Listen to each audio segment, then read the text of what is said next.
Good day everyone, mabuhay! Today I'm going to show you some 5 basic cuts. First is dice. So, hahatiin muna natin sa gitna yung sibuyas. Then ikakat lang natin yung pinakadulo or yung ilalim niya and tsaka natin siya babalatan. And hiwain lang natin siya ng paganto.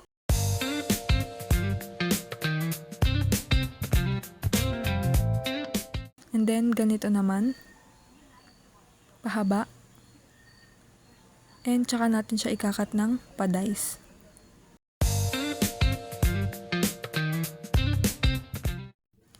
Next is julienne. Ikakat natin sa gitna yung carrots and bawasan naman natin dito sa gilid para di siya gumulong or dumulas. Then slice natin ng maninipis.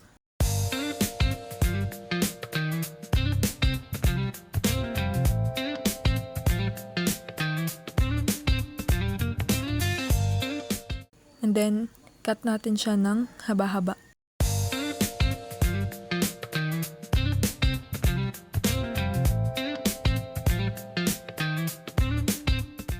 And ayan na. Next naman is brunoise. Carrots ulit yung gagamitin natin dito and magkakat ulit tayo ng maninipis nung kagaya lang sa julienne. Pero mas maliliit siya and mas maninipis lang.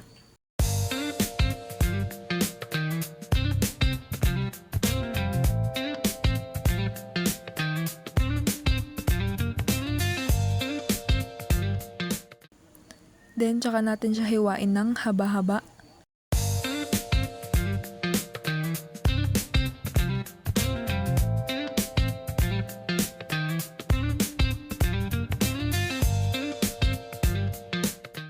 And then cut na natin siya ng para kagaya nung sa dice, pero sobrang maliliit lang siya.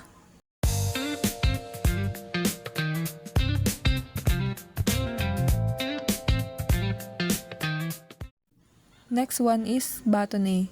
Ito naman is same lang siya nung sa brunoise na cut, pero mas malaki naman siya and mas makakapal kesa sa brunoise. Ayan, cut lang ulit natin siya ng paganto.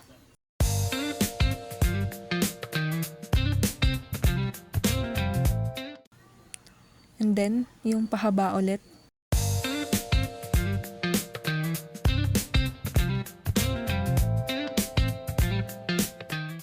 And then, cut ulit natin ng pa-dice.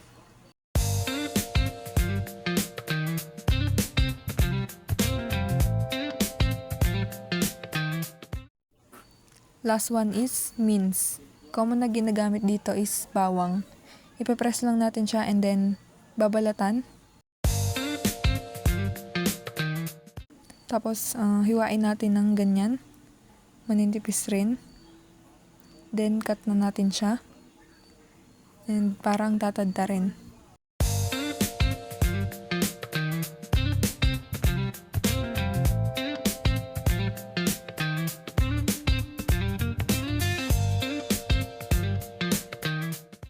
And ayan na.